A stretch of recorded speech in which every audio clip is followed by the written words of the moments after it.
والسابقون الأولون من المهاجرين والأنصار والذين اتبعوهم بإحسان رضي الله عنهم ورضوا عنه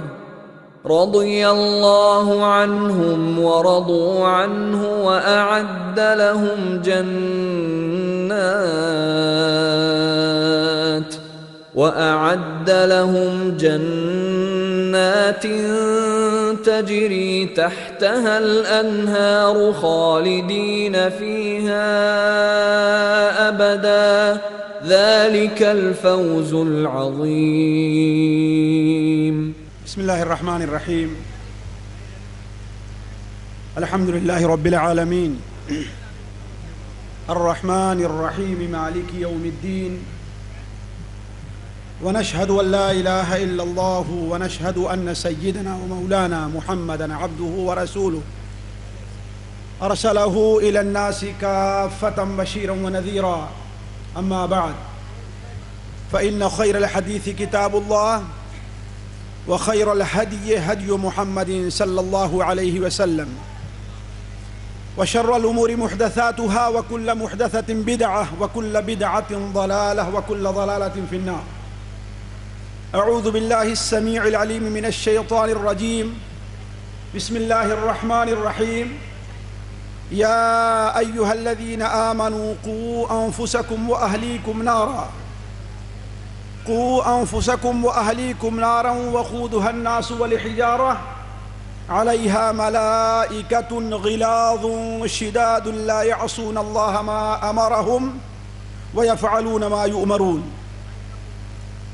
سبحانك لا علم لنا إلا ما علمتنا إنك أنت العليم الحكيم.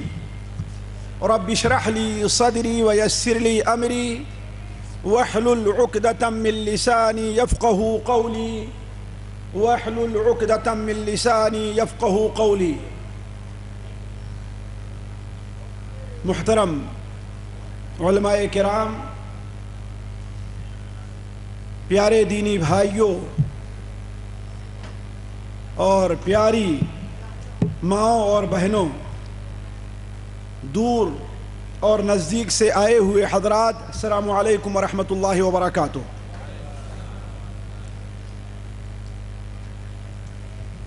مقدمے کے طور پر میری اتنی تعریف کر کے اور میرے آگے اور دائیں بائیں کو اتنا بوجھل کر کے مجھے اتنا مرعوب کر دیا گیا ہے کہ اب مجھے یہ سنبھالنا پڑے گا کہ کہیں میرے بارے میں لوگ غلط تصور لے کر کے نہ جائیں۔ ساتھیوں، میں کیا ہوں وہ خود میں جانتا ہوں۔ میں شیخ محترم کے تعریفی کلمات کے بارے میں اگر کچھ کہوں تو یہ نامناسب ہوگا اور لوگ بھی اسے ریا اور نمود پر محمول کریں گے۔ میں صرف یہ کہوں گا کہ اے اللہ تبارک و تعالی، جو کچھ میرے بارے میں لوگ نہیں جانتے ہیں اسے تو معاف کر دے۔ اے اللہ تعالی، میری جن کمزوریوں اور غلطیوں سے لوگ واقف نہیں ہیں، جس طریقے سے تو نے اب تک پردہ ڈالا ہے اس پر مزید مستقبل میں پردہ ڈال۔ اے اللہ تعالیٰ، مجھے ان لوگوں کے حسن ظن کے مطابق بنا دے جو تیری قدرت سے بعید نہیں ہے۔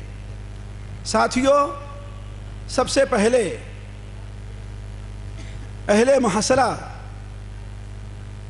کو مبارکباد پیش کرتا ہوں، ان کی اس کوشش اور اس عظیم اجتماع پر، اور اللہ تبارک و تعالی سے دعا گو ہوں کہ اللہ تعالی ان کی اس کوشش کو قبول فرمائے۔ اب تو مجھے یہ شبہ ہونے لگا ہے کہ محصلہ ہے اور سین سے جو لکھا جاتا ہے شاید یہ غلط ہے، اسے میم ہے اور صاد سے لکھنا چاہیے۔ اسی سے حوصلہ بنا ہوا ہے اور حوصلہ کہتے ہیں چڑیے، کبوتر، مرغی اور مرغ کے آگے کے اس حصے کو جس میں جلدی جلدی سے دانے چن کر کو جمع کر لیتے ہیں، پھر آہستہ آہستہ اسے وہ اپنے جسم کے اندر حسب ضرورت منتقل کرتی رہتی ہے۔ اسی طریقے سے گویا ایک روزہ کانفرنس کر کے مختلف عناوین پر متعدد تقریریں کرا کر کے گویا یہاں پر ایسا علم حاضر ہونے والوں کو دے دیا جا رہا ہے، ایسی توجیہات ان کے سامنے پیش کر دی جا رہی ہیں کہ یہاں سے ان چیزوں کو لے کر کے جائیں اور حسب ضرورت اور حسب حاجت اللہ کی مخلوق تک اسے پہنچائیں۔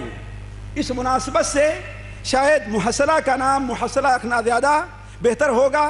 اللہ تبارک و تعالی اگر نام کے طور پر نہیں تو کام کے طور پر اسے محصلہ ضرور بنائے۔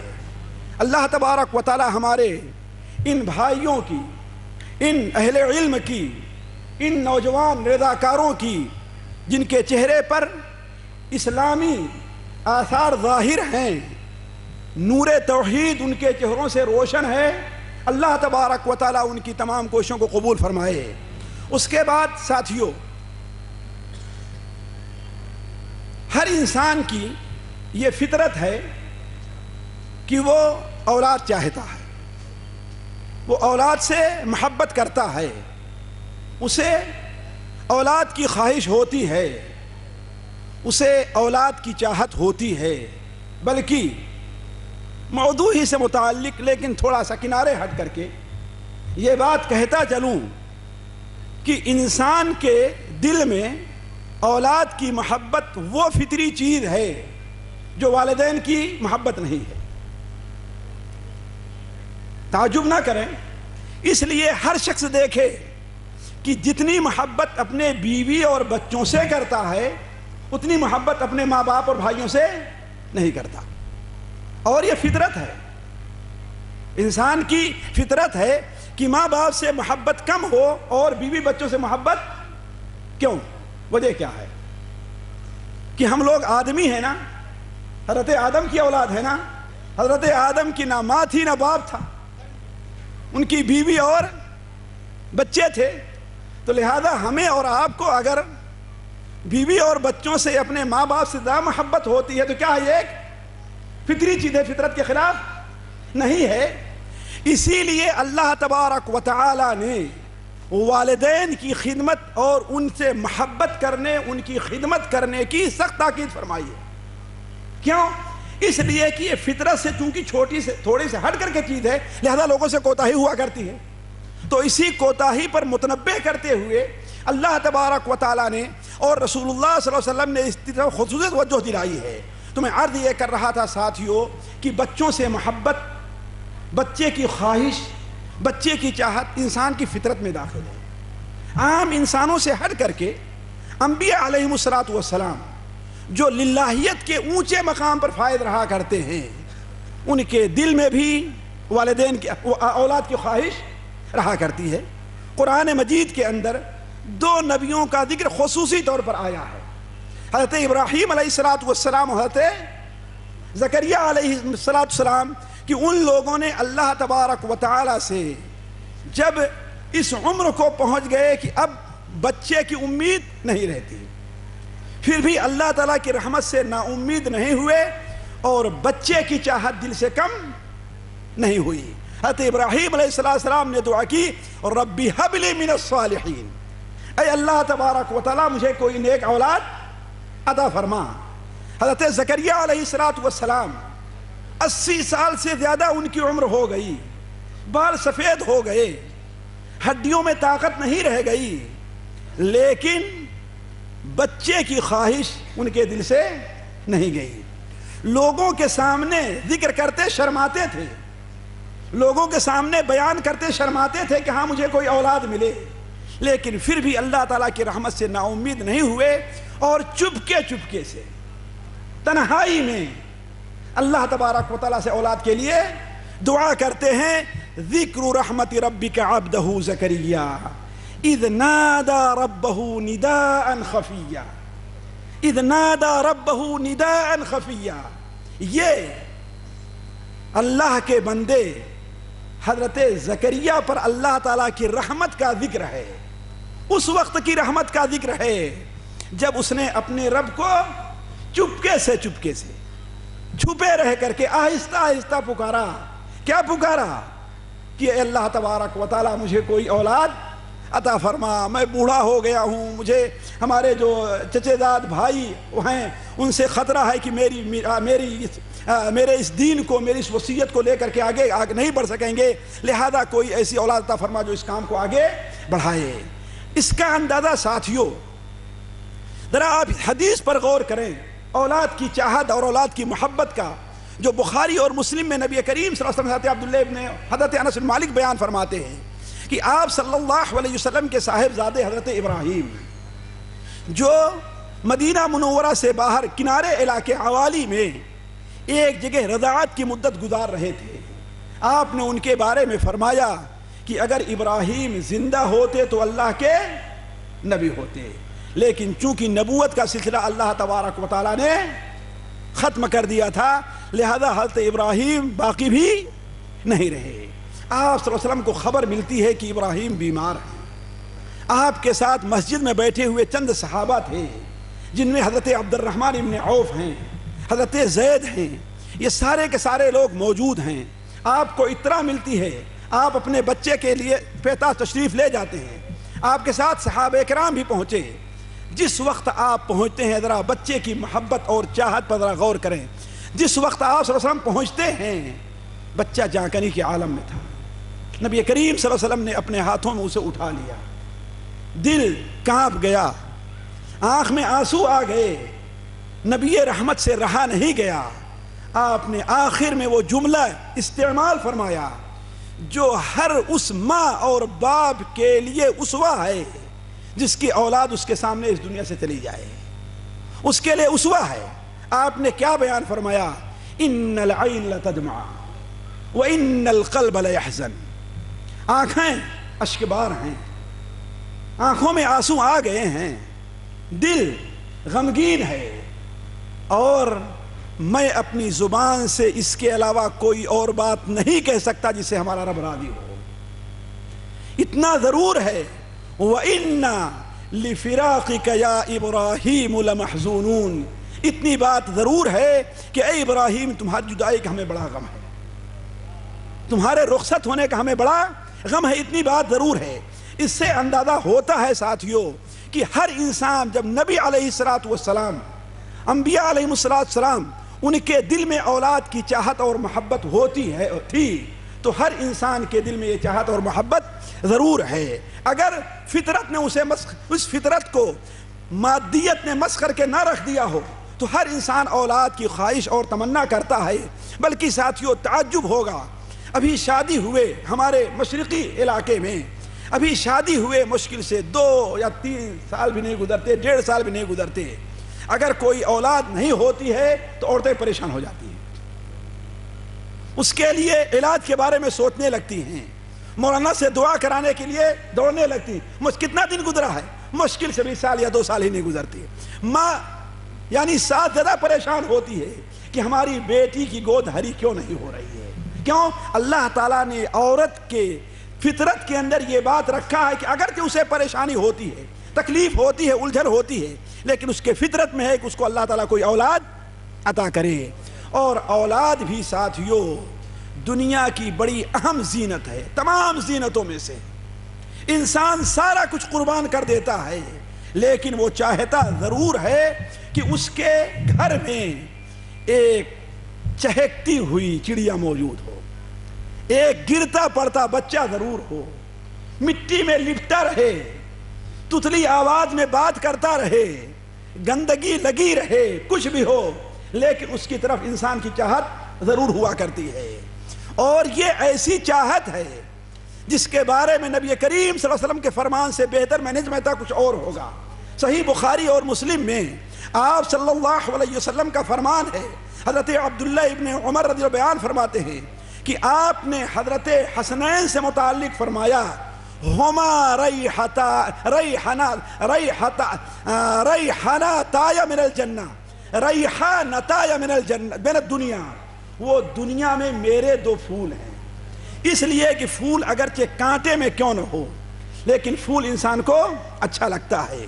پھول کو جس طریقے سے انسان بڑی حفاظت سے رکھتا ہے، اسے مسلتا نہیں ہے، ایسے انسان بچے کی بڑی حفاظت کرتا ہے، اسے مارتا اور نچوڑتا نہیں ہے۔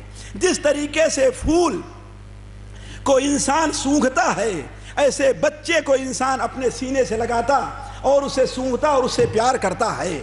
تو بچہ، ہر انسان یہ چاہتا ہے کہ اس کے گھر میں ہنستے کھیلتے بچے، بلکہ عجیب کیفیت ہے کہ بسا اوقات بچے گالی بھی دیتے ہیں پھر بھی انسان اسے ہنستا اور خوش ہوتا ہے۔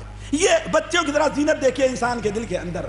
ساتھیوں، اسی طریقے سے یہ بات ہمیں سمجھ لینا چاہیے کہ، لیکن اس پر ذرا توجہ دیں گے، ہمارے ماحول میں اور عرب جاہلیت میں بھی اگر کسی کے گھر میں اولاد نہ ہوتی تھی تو اسے بڑی منحوس عورت سمجھتے تھے، بلکہ اب تو یہاں تک ہے کہ عورتیں کہتی ہیں اسے طلاق دے دو۔ اگر 2 سال ہو گئے، 3 سال ہو گئے، 4 سال ہو گئے، شادی نہ ہوئی، اور شادی ہوئی، اگر بیٹی ہوئی تو ساس کیا کہتی ہے، ماں کیا کہتی ہے، اسے طلاق دے دو۔ یہ سمجھا جاتا ہے کہ یہ منحوس ہے۔ اور اگر ایسی عورت ہے کہ اس کا بچہ پیدا ہوا، انتقال کر گیا، دوسرا بچہ پیدا ہوا، انتقال کر گیا، تیسرا بچہ پیدا ہوا، انتقال کر گیا، تب تو سمجھتے ہیں کہ اس سے منحوس عورت اور گھر میں کوئی نہیں ہے۔ لیکن کیا یہ حقیقت ہے؟ شرعی نقطۂ نظر سے یہ تصور صحیح ہے یا غلط ہے؟ شرعی نقطۂ نظر سے یہ تصور بالکل غلط ہے۔ حضرت عبداللہ بن مسعود رضی اللہ عنہ کی روایت صحیح مسلم شریف میں ہے، امام بخاری رحمہ اللہ اپنی کتاب الادب المفرد میں نقل کرتے ہیں کہ آپ صلی اللہ علیہ وسلم نے ارشاد فرمایا، تم میں دم بریدہ جس کا آگے پیچھے کوئی نہ ہو وہ کون شخص ہے؟ صحابہ کرام نے کہا، اے اللہ کے رسول صلی اللہ علیہ وسلم، ہم رقوب اس شخص کو سمجھتے ہیں جس کی کوئی اولاد زندہ نہیں رہتی ہے۔ آپ نے فرمایا، میری امت کا رقوب وہ شخص نہیں ہے، میری امت کا لا ولد وہ شخص نہیں ہے، میری امت کے آگے پیچھے جس کا کوئی نہ ہو وہ شخص نہیں ہے، میری امت کا رقوب وہ شخص ہے کہ جس کی زندگی میں اس کی کوئی اولاد بچپن میں فوت نہیں ہو جاتی ہے، میری امت کا۔ اسی لیے ساتھیوں، یہ وقت نہیں ہے کہ میں آپ کے سامنے یہ بات رکھوں کہ نفع اور نقصان کا جو شرعی معیار ہے وہ دنیا کے معیار سے قطعاً مختلف ہے۔ جو اللہ تعالیٰ نفع اور نقصان کا معیار رکھا ہے دنیا کے معیار سے قطعاً مختلف ہے۔ ایک شخص ہے، مثال کے طور پر اس کا بیٹا بڑا ہوا، اکلوتا بیٹا ہے، جوان ہوا، پڑھ لکھ کر کے نوکری کرنے کے لائق ہوا، اسے نوکری بھی مل گئی، اگر اچانک اس کا انتقال ہو جائے تو لوگ کیا کہیں گے اسے؟ بڑا باپ کی قسمت پھوٹ گئی ہے۔ حالانکہ میں یہ کہتا ہوں باپ کی قسمت جاگ گئی ہے، باپ کی قسمت پھوٹی نہیں ہے، باپ کی قسمت جاگ گئی ہے۔ کیوں؟ اس لیے کہ نبی کریم صلی اللہ علیہ وسلم کا فرمان صحیح ابن حبان میں ہے، حضرت ابو سلمہ آپ کے چرواہے بیان فرماتے ہیں کہ آپ صلی اللہ علیہ وسلم نے ارشاد فرمایا، بخل بخل لخمس ما اثقلہن فی المیزان، بخل بخل لخمس ما اثقلہن فی المیزان، کیا ہی خوب ہیں یہ 5 چیزیں، اور قیامت کے دن ترازو میں کتنی وزنی اور کتنی بھاری ہوں گی۔ یہ 5 چیزیں ترازو میں قیامت کے دن بہت بھاری ہوں گی۔ وہ کیا چیز ہے؟ سبحان اللہ والحمدللہ ولا الہ الا اللہ واللہ اکبر۔ اور 5ویں چیز کیا ہے ساتھیو؟ 5ویں چیز کیا ہے؟ او ولد صالح یموت فیحتسبہ، یا کسی کی نیک اولاد انتقال کر جائے اور اس پر وہ صبر سے کام لے لے، یہ بھی قیامت کے دن بڑی بھاری چیز ہوگی۔ تو شریعت کا جو معیار نفع اور نقصان، فائدے کا ہے، سعادت مندی اور بدبختی کا ہے، وہ دنیا کے معیار سے قطعاً مختلف ہے۔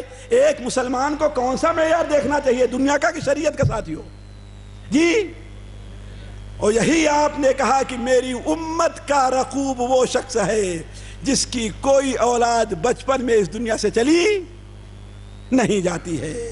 ساتھیو، لیکن جیسا کہ بھی شیخ نے اشارہ کیا کہ یہی اولاد دنیا اور آخرت میں، جو دنیا میں ہمارے لیے زینت ہے، جس کے لیے ہم دعائیں کرتے رہتے ہیں، جس کے لیے ہم دعائیں کرتے رہتے ہیں، جس کی ہم تمنا رکھتے ہیں، یہی اولاد دنیا اور آخرت میں ہمارے لیے بدبختی کا سبب بھی بنتی ہے اور نیک بختی کا سبب بنتی ہے۔ کتنے ایسے باپ ہیں، آپ نے بھی دیکھا ہوگا کہ وہ تمنا کرتے ہیں کاش کہ بچہ بچپن ہی مر گیا ہوتا، ہے بات صحیح کہ نہیں صحیح؟ کتنے ایسے بوڑھے ماں باپ ہیں، وہ سوچتے ہوں گے کاش کہ مجھے معلوم رہا ہوتا تو بچپن ہی میں اس کا گلا گھونٹ دیا ہوتا تاکہ آج مجھے تکلیف اور پریشانی نہ لاحق ہوتی۔ اور یہی بچے صرف دنیا ہی میں نہیں، آخرت میں بھی ہمارے اور آپ کے لیے کیا بنیں گے؟ بلا کا سبب بنیں گے۔ میں اس تفصیل طرف نہیں جانا چاہتا۔ اور یہی بچے دنیا اور آخرت میں ہمارے اور آپ کے لیے نیک بختی کا سبب ہی بن سکتے ہیں۔ اللہ تبارک و تعالیٰ نے قرآن مجید میں اس چیز کو بڑے واضح طور پر بیان کیا اور ہمیں اور آپ کو متنبہ کیا ہے۔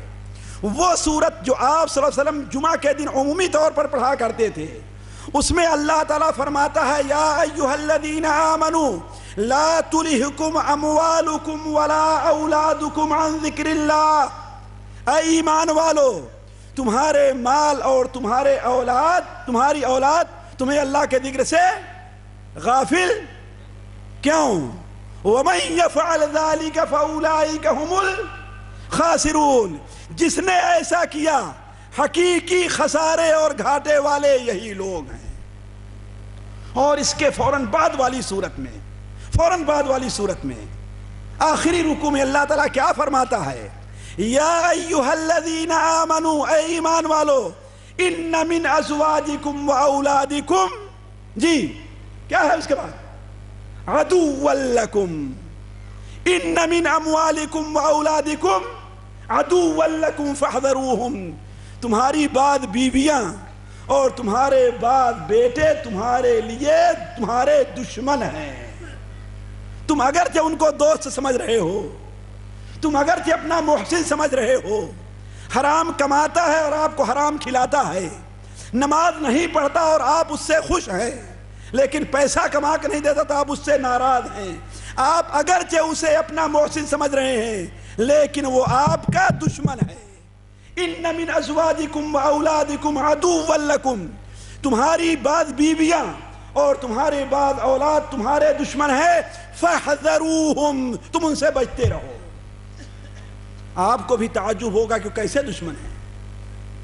اگر اس کا سبب نزول آپ کو معلوم ہو جائے تو حقیقت بہت کھل کر کے سامنے آ جائے گی، اور بہت سی لوگوں کے آنکھوں پر جو پردہ پڑا ہوا ہے یا سفید چشمے کے بجائے کالا چشمہ لگا ہوا ہے وہ روشن ہو جائے گا۔ امام ترمذی رحمہ اللہ، امام ابن جریر طبری رحمہ اللہ اپنی تفسیر میں حضرت عبداللہ ابن عباس رضی اللہ تعالیٰ عنہما سے بسند صحیح نقل فرماتے ہیں کہ ان سے لوگوں نے پوچھا، ایک شخص نے پوچھا کہ ہماری بعض بیویاں اور ہماری بعض اولاد ہمارے لیے دشمن ہے، یہ کیا معنی ہے؟ وہ کیسے ہمارے لیے دشمن بنے گی؟ کہا کہ تمہیں معلوم نہیں ہے؟ ساتھیوں میں توجہ چاہوں گا، تمہیں معلوم نہیں ہے؟ کہا اس لیے کہ مکے میں کچھ لوگ مسلمان تو ہو گئے تھے، اسلام تو قبول کر لیا تھا، لیکن جب ہجرت کا معاملہ آیا، اللہ کے رسول صلی اللہ علیہ وسلم مدینہ منورہ ہجرت کر کے چلے آئے، جب وہ بھی ہجرت کرنا چاہے تو ان کی بیوی رونے لگی ہمیں کہاں چھوڑ کر کے جاؤ گے، بچہ رونے لگا ہمیں ابھی تو چھوٹے ہیں، ہمیں کس کے حوالے کرو گے؟ ارے بھائی توحید پر قائم رہنا ہے، یہیں پر رہ کر قائم ہو جاؤ۔ دیکھو فلاں نے بھی ہجرت نہیں کی، فلاں نے بھی ہجرت نہیں کی، فلاں بھی نہیں گیا، آخر ہم مر جائیں گے بغیر کھائے پیے، ہمارے علاج کا مسئلہ ہے، کھانے کا ہے، آج کل ہماری پڑھائی کا ہے، نوکری نہ چھوڑیے، حرام کمائیے تو اس کو نہ چھوڑیے، ساری دنیا ایسا کام کر رہی ہے۔ ہجرت نہیں کیا، ہجرت کر کے نہیں آئے، لیکن جب مکہ فتح ہونے کے قریب ہوا اور مکہ فتح ہو گیا، چونکہ دل میں ایمان تھا لہذا ہجرت کر کے آئے، تو کیا دیکھتے ہیں کہ فلاں آدمی جو میرا ساتھی ہے اور ہم سے زیادہ ذہین نہیں تھا، فلاں ہمارے ساتھ جو بیٹھتا تھا ہم سے تیز نہیں تھا، فلاں جو ہمارے ساتھ تھا ہمارے مقابلے میں کبھی آدھا نہیں تھا، آج اللہ کے رسول صلی اللہ علیہ وسلم ان کا زیادہ مقام ہو گیا، اس نے اونچا مقام حاصل کر لیا، دین کی زیادہ تعلیم حاصل کر لی ہے، تو اس پر بڑے غصہ ہوئے اور گھر جا کر کے سب سے پہلا کام یہ کیا کہ بیوی بچوں کی ٹھکائی کرنا شروع کر دیا، بیوی بچوں سے بدلہ لینا شروع کر دیا۔ اللہ تعالیٰ نے اس وقت یہ آیت نازل فرمائی، یا ایھا الذین آمنوا ان من ازواجکم واولادکم عدوا لکم فاحذروہم وان تعفوا وتصفحوا وتغفروا فإن اللہ غفور رحیم۔ اب مارنے سے کوئی فائدہ نہیں ہے، اب وہ چیز واپس کی آواز آ جائے گی مارنے سے، علم واپس آ جائے گا مارنے سے نہیں آئے گا۔ اللہ کے رسول کی وہ صحبت کہ آپ صلی اللہ علیہ وسلم مجلس میں موجود ہیں، وہ صحابی جو پہلے اسلام قبول کیے آتے ہیں اور کھڑے رہ گئے سامنے، آگے پیچھے کھڑے رہ گئے، ان کے لیے سامنے جگہ نہیں ہے، آپ صلی اللہ علیہ وسلم کو یہ چیز اچھی نہیں لگی، بری لگی ہے، اس پر اللہ تعالیٰ قرآن مجید میں آیت نازل فرماتا ہے، یا ایھا الذین آمنوا اذا قیل لکم تفسحوا فی المجالس فافسحوا یفسح اللہ لکم واذا قیل انشزوا فانشزوا۔ اگر تم سے کہا جائے جگہ دے دو تو جگہ دے دو، اور اگر تم سے کہا جائے اٹھ جاؤ تو کیوں؟ یرفع اللہ الذین آمنوا منکم، وہ تم سے پہلے ایمان لے آئے، تم سے زیادہ علم رکھتے ہیں، لہذا اللہ کے رسول کے قرب کے وہ تم سے زیادہ حقدار بھی ہیں۔ تو اس پر اللہ تعالیٰ فرمائے کہ اب مارنے سے کوئی فائدہ نہیں ہے، اللہ کے رسول صلی اللہ علیہ وسلم قرب غصے سے نہیں حاصل ہوگا، مارنے سے حاصل نہیں ہوگا، معافی مانگو، اللہ تعالیٰ سے عفو کی درگزر کرنے کی گزارش کرو، اللہ تعالیٰ معاف کرنے والا ہے۔ تو عرض کرنے کا مقصد ہے ساتھیو، اس سے آپ نے اندازہ لگا لیا ہوگا کہ نبی کریم کی اولاد ہمارے لیے باعث ضرر اور نقصان دہ کیسے بن سکتی ہے، اور اسی طریقے سے اولاد ہمارے لیے مفید بھی ہو سکتی ہے، فائدے مند بھی ہو سکتی ہے، ہمارے لیے سعادت کا سبب بھی بن سکتی ہے۔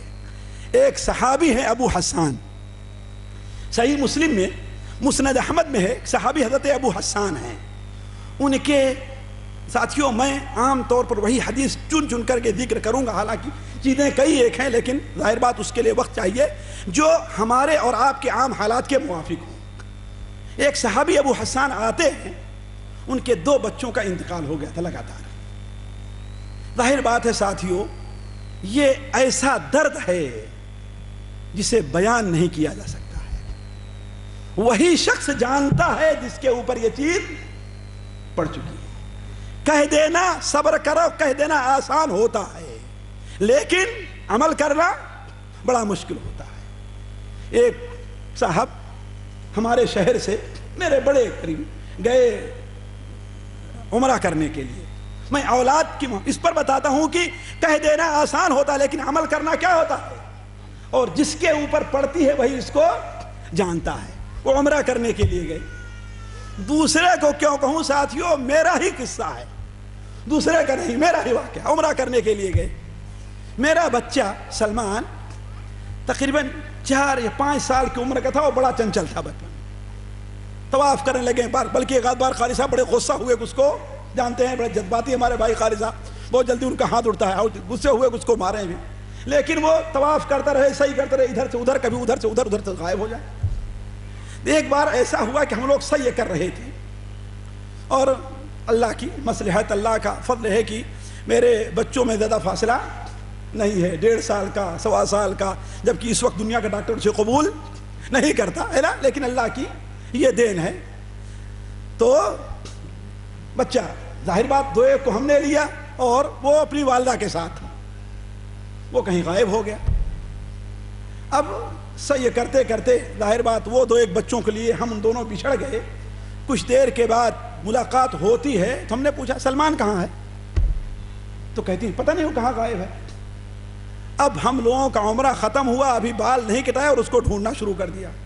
آدھا گھنٹہ گزر گیا، حرم بہت بڑا ہے، کہاں ملے بچہ، وہ بھی رات کا آخری وقت ہے، سفر کر کے تھکے ہوئے تھے۔ میں ادھر گیا، تھوڑی دیر کے بعد کیا دیکھتا ہوں کہ بچوں کی والدہ کا دوپٹہ یہاں تک آیا ہوا ہے، جبکہ زندگی میں شاید گھر میں بھی اس کا ایسا اپنے محرم کے سامنے بھی ایسا نہ رہا ہو، یقینی بات ہے نہ رہا ہو، لیکن یہاں آیا ہوا ہے، دونوں آنکھ سے آنسو بہ رہے ہیں، اپنے آگے پیچھے کے کچھ بھی ہوش نہیں ہے۔ ارے اللہ کی بندی تو نے یہ کیا کیا؟ یہ کیا؟ سلمان نہیں مل رہا ہے، ارے سلمان نہیں ملا تو کیا ہو جائے گا؟ یعنی کہنے کا مطلب ہے کہ آدمی، بچوں کا درد ایسا ہوتا ہے، محبت ایسی ہوتی ہے، خاص جب تک بچے چھوٹے رہتے ہیں کہ اسے ساتھیوں بیان نہیں کیا جا سکتا۔ وہ وہی شخص جانتا ہے جس کے اوپر یہ چیز پڑی رہتی ہے، جس کے اوپر یہ گزرتی ہے۔ تو حضرت ابو حسان رحمہ اللہ حضرت ابو ہریرہ کی خدمت میں حاضر ہوتے ہیں اور کہتے ہیں کہ میرے 2 چھوٹے چھوٹے بچے گزر گئے، کیا آپ مجھے اللہ کے رسول صلی اللہ علیہ وسلم کی کوئی ایسی حدیث سنائیں گے جس سے میرے دل کو کچھ تسلی ہو، میرے دل کو کچھ سکون ملے؟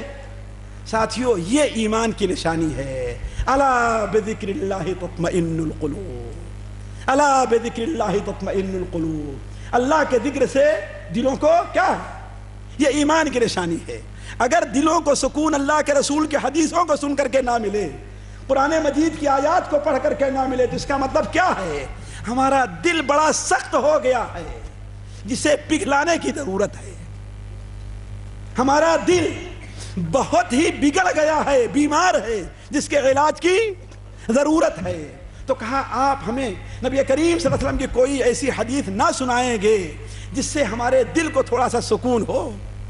حضرت ابو ہریرہ رضی اللہ تعالیٰ عنہ نے فرمایا، ہاں ہم نے سنا ہے کہ نبی کریم صلی اللہ علیہ وسلم نے ارشاد فرمایا، صغارہم دعامیث الجنہ، چھوٹے چھوٹے بچے جو مر جاتے ہیں وہ جنت کے کیڑے ہیں۔ دعامیث جانتے ہیں نا؟ جو آدمی دریا کے کنارے رہتا ہو وہ دیکھتا ہوگا کہ دریا میں اوپر چھوٹے چھوٹے سے کیڑے کالے رنگ کے تیرتے رہتے ہیں۔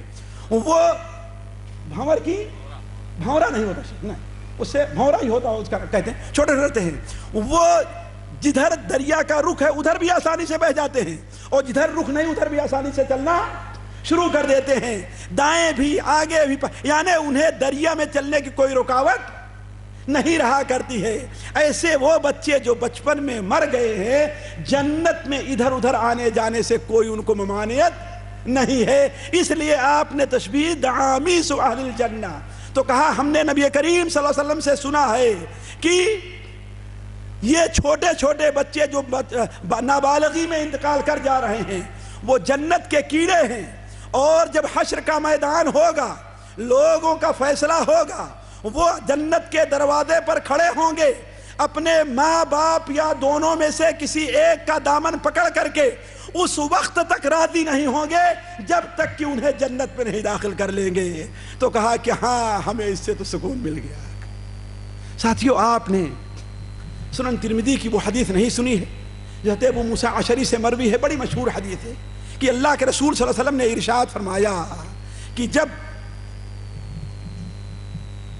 کسی انسان کے بچے کا انتقال ہو جاتا ہے اور فرشتے اس کی روح کو لے کر کے جاتے ہیں تو اللہ تعالیٰ سوال کرتا ہے، تو نے میرے بندے کے بیٹے کی روح قبض کر لی؟ فرشتے کہتے ہیں ہاں۔ اللہ تعالیٰ پھر پوچھتا ہے، تم نے اس کے دل کے ٹکڑے کو چھین لیا؟ تم نے اس کے دل کے ٹکڑے کو چھین لیا؟ فرشتے کہتے ہیں ہاں۔ تو اللہ تعالیٰ پوچھتا ہے کہ آخر میرے بندے نے کہا کیا، اس کا تصرف کیا رہا ہے؟ کہتے ہیں کہ اے اللہ تبارک و تعالی، اس نے کہا الحمدللہ علی کل حال، انا للہ و انا الیہ راجعون، ہر حال میں اللہ ہی کا شکر ہے۔ بیٹا دیا اللہ کا دیا ہوا تھا، لے لیا اسی کا دیا ہوا تھا، دیا تو اللہ کی رحمت تھی، لے لیا تو اللہ تعالیٰ کا عدل ہے، اور ہم اللہ ہی کے ہیں، اللہ ہی طرف ہم واپس جائیں گے۔ تو اللہ تعالیٰ فرماتا ہے میرے بیٹے میرے بندے کا جنت میں ایک گھر بنا دو اور اس کا نام بیت الحمد رکھ دو۔ ساتھیو، یہ بتاؤ کہ دنیا میں ایک بیٹے کا ہونا افضل ہے کہ جنت میں ایک گھر کا مل جانا افضل ہے؟ جی، لیکن ابھی کوئی کہا جائے کہ بیٹے کے ساتھ رہو گے کہ بامبے میں ایک فلیٹ ملے گا تو اس کو قبول کریں گے؟ جی، تو جب بامبے کے فلیٹ کو آپ بچے پر ترجیح دے دیں گے تو جنت کے فلیٹ کو کیوں نہیں ترجیح دیں گے آپ؟ جبکہ جنت اور بامبے میں کوئی مناسبت ہے ساتھیوں؟ جی کوئی مناسبت نہیں ہے۔ تو عرض کرنے کا مقصد ساتھیوں، بات لمبی ہوتی جا رہی ہے کہ بچے اس دنیا میں اور آخرت میں ہمارے لیے رحمت بھی بن سکتے ہیں، اور لیکن کب یہ اصل موضوع کی طرف آیا، تمنا مختصر سی ہے مگر تمہید طولانی، اتنی لمحی تمہید جو مادی وہ اصل موضوع پر اب آ رہے ہیں۔ وہ کیوں، کب ہوگا ایسا، کب ہوگا؟ جب ہم بچے کے بارے میں اپنے اس کے حقوق ہمارے اوپر جو ہیں ہم اس کو ادا کریں گے تب۔ اور بچے کے حقوق میں سے ایک بڑا حق کیا ہے؟ بچوں کی تربیت بھی ہے۔ بچوں کے بہت سارے حقوق ہیں، بچوں کے حقوق میں سے ایک حق کیا ہے؟ بچوں کی تربیت بھی ہے۔ اللہ تبارک و تعالی قرآن مجید میں ارشاد فرماتا ہے، یا ایھا الذین آمنوا قوا انفسکم واہلیکم نارا وقودھا الناس والحجارہ علیہا ملائکۃ غلاظ شداد لا یعصون اللہ ما امرہم ویفعلون ما یؤمرون۔ اے ایمان والو، اپنے آپ کو اور اپنے اہل و عیال کو، اپنے آپ کو اور اپنے اہل و عیال کو جہنم کی آگ سے بچاؤ۔ وہ جہنم کی آگ جس کے ایندھن انسان اور پتھر بننے والے ہیں، اور یہ کوئی نہ سمجھے کہ اپنی طاقت سے، اپنی سفارش سے، اپنے رو کر کے وہاں پر اس جہنم کی آگ سے چھوٹ جائے گا، نہیں۔ کیوں؟ اس لیے کہ اس پر ایسے فرشتے متعین ہیں، غلاظ جو بڑے طاقتور، بڑے سخت دل ہیں، شداد بڑے طاقتور ہیں، لا یعصون اللہ ما امرہم، اللہ تعالیٰ کی نافرمانی قطعاً نہیں کرتے، ویفعلون ما یؤمرون، اور جس چیز کا حکم ہوتا ہے فوراً اس پر عمل کر لیتے ہیں۔ ساتھیو، یہ آیت اصل ہے بچوں کی تربیت کے وجوب پر، کہ بچوں کی تربیت والدین پر کیا ہے؟ واجب ہے۔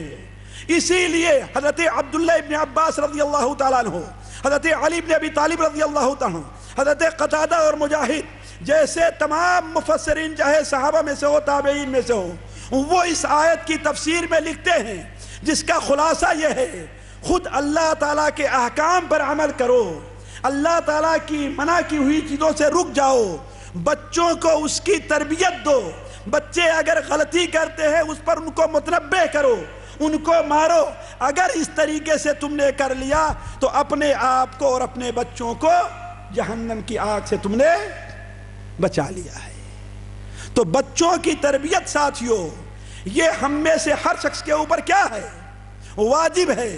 بلکہ میں ایک بار سوچنے لگا، مسند احمد کی روایت ہے، امام بخاری رحمہ اللہ اپنی کتاب الادب المفرد میں نقل فرماتے ہیں کہ حضرت معاذ بن جبل رضی اللہ تعالیٰ نے فرمایا کہ اللہ کے رسول صلی اللہ علیہ وسلم نے مجھے 9 چیزوں کی وصیت کی ہے۔ کتنی چیزوں کی؟ 9 چیزوں کی۔ ظاہر بات جس کی وصیت کی جائے وہ بڑی اہم ہوا کرتی ہے۔ ساتھیوں، ان 9 میں سے 3 چیزیں گویا 1/3 حصہ اہل و عیال کی تربیت سے متعلق ہے، ان کے حقوق سے متعلق ہے۔ کبھی آپ نے غور کیا، بار بار یہ حدیث پڑھی اور سنی ہوگی، اس کا 1/3 حصہ، 1/3 حصہ کس سے متعلق ہے؟ والدین کی، والدین کے اوپر اولاد کی تربیت اور ان کے حقوق سے متعلق ہے۔ چنانچہ پوری حدیث نہ سنا کر کے اس حدیث کے آخر میں جو ہے وہ آپ کے سامنے رکھتا ہوں کہ آپ صلی اللہ علیہ وسلم نے ارشاد فرمایا، اپنے اہل و عیال اور بچوں پر اپنی وسعت اور طاقت کے مطابق خرچ کرو، نہ بخالت سے کام لو اور نہ ہی فضول خرچی سے کام لو۔ بخالت سے کام لوگے تو وہ خود تمہارے خلاف ہو جائیں گے، اور فضول خرچی سے کام لوگے تو تمہیں ان کے لیے چوری کرنا اور دھوکہ دینا پڑے گا۔ لہذا تمہاری جو وسعت ہے، اللہ نے وسعت دی ہے، اچھی طریقے سے خرچ کرو۔ اللہ نے اگر تنگی دی ہے تو اپنی استطاعت کے مطابق ان کے اوپر خرچ کرو، یہ پہلی چیز ہے۔ دوسری چیز یہ بیان فرمائی کہ لاڑ چھڑی ایسی جگہ پر لٹکائے رہو جہاں ان کی نظر پڑے کہ ہاں اگر ہم سے کوئی غلطی ہوئی تو ہماری ہی پیٹھ پر پڑنے والی ہے۔ یہ چھڑی کو ایسی جگہ پر لٹکا کے رکھو جہاں پر وہ اس کو آخر ہے نا اولاد سے متعلق. اور تیسری چیز کیا بیان فرمائی؟ وَأَخِفْهُمْ فِي اللَّهِ، ان کے اندر اللہ کا خوف اور اللہ تعالیٰ کا تقوی پیدا کرو. تو عرض کرنے کا مقصد یہ ہے ساتھیو کہ اللہ تبارک و تعالیٰ نے ہمارے اور آپ کے اوپر اولاد کی تربیت واجب کر دی ہے. لیکن اب سوال یہ ہے ساتھیو، آمدم برسر مطلب کہ اولاد کی تربیت ہم اور آپ کیسے کریں گے؟ اور یقین مانیں یہ اتنا اہم واجب ہے، اتنا اہم واجب ہے کہ اس کے ترک کرنے والے کو منافق کہا گیا ہے. اس واجب کو ترک کرنے والے کو کیا کہا گیا ہے؟ منافق کہا گیا. وہ کہاں؟ کوئی بتائے گا؟ کوئی بتائے گا؟ حالانکہ میں ابھی کہوں گا تو سارے لوگ کہیں گے ہاں مجھے بھی معلوم ہے یہ حدیث. کسی کو معلوم ہے وہ حدیث؟ اللہ کے بندے صحیح بخاری اور مسلم کے حدیث عبداللہ ابن عمر کی آپ نے کیا بیان فرمایا؟ اربعون من کان فیہ کان منافقا خالصا، ہے نا شیخ؟ خالصا، خالصا ہے نا. جو 4 صفات جس کے اندر پائی گئی وہ پکا منافق ہوگا. ہے بات صحیح کہ نہیں صحیح؟ سنا ہے نا حدیث؟ اس میں پہلی چیز کیا ہے؟ پہلی چیز کیا ہے جی؟ جب امانت اس کے پاس رکھی جائے تو اس میں خیانت کرے. تو یہ اولاد ہمارے اور آپ پاس اللہ کی امانت ہے کہ نہیں امانت ہے؟ بتائیں آپ. لیکن لوگ اس پر توجہ نہیں دیتے، صرف ایک ہی امانت جانتے ہیں بس، پیسے اور چیز کی امانت رکھی ہوئی. تو حالانکہ یہ بہت بڑی امانت ہے، یہ بہت بڑی امانت ہے. اولاد اللہ کی ہمارے اور پاس امانت ہے، یہ نعمت ہے.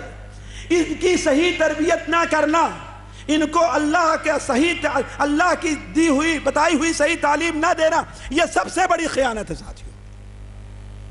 اسی لیے صحیح بخاری شریف میں حضرت ماقب بن یسار کی روایت ہے کہ اللہ کے رسول صلی اللہ علیہ وسلم نے ارشاد فرمایا، جو اللہ نے اگر کسی کے ذمے کوئی چیز لگائی ہے اور اس میں اس کا حق نہیں ادا کرتا، خیانت کرتا ہے، تو اللہ تعالیٰ اس کے اوپر جنت کو حرام قرار دے رہا ہے.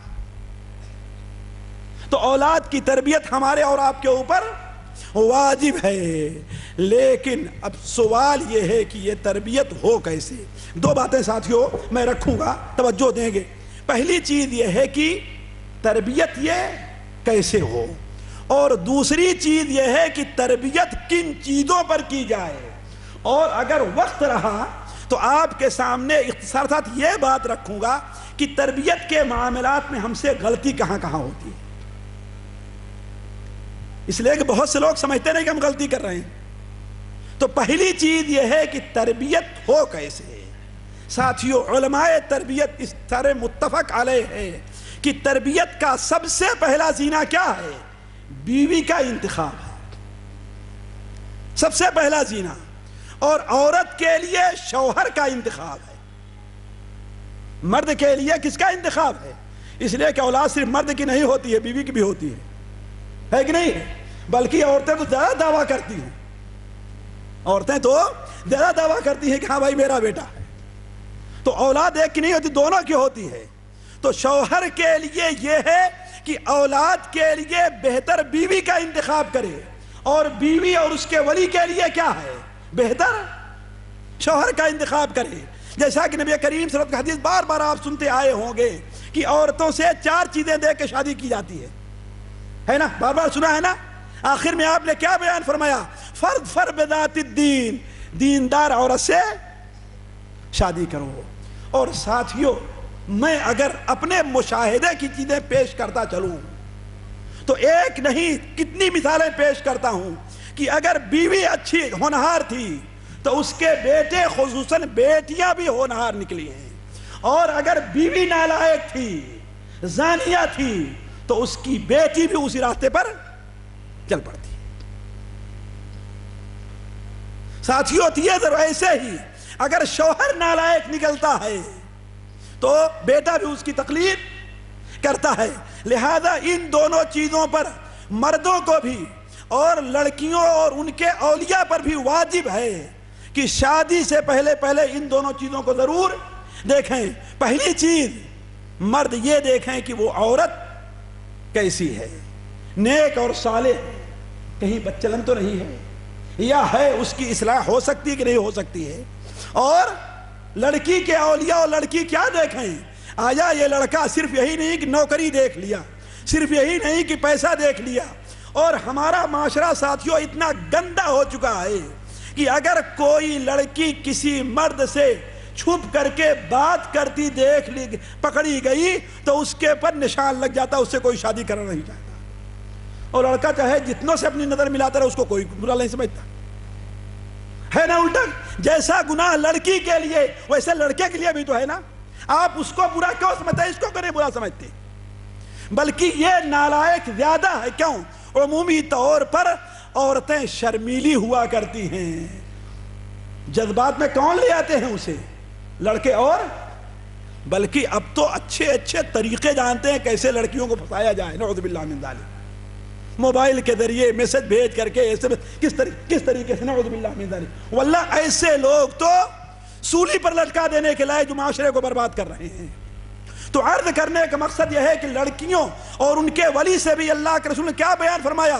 سنن ترمذی کی روایت ہے، اذا اتاکم من ترضون خلقہ ودینہ، اگر تمہارے پاس کوئی ایسا شخص آئے جو اپنے اخلاق کے لحاظ سے اور دین کے لحاظ سے، صرف دین ہی نہیں، اخلاق بھی دین کا بہت بڑا حصہ ہے، جو اپنے اخلاق کے لحاظ سے اور دین کے لحاظ سے پسندیدہ ہے تو اس سے شادی کر دو۔ اگر ایسا نہیں کیا، تم نے مال دیکھا، تم نے اچھی نوکری دیکھی، اعلیٰ خاندان دیکھا، اپنی پسند اور اپنی چوائس دیکھی، تو اس کا نتیجہ کیا ہوگا؟ فساد فی الارض، فساد کبیر عریض، تو اس میں دنیا بڑا فساد پیدا ہوگا۔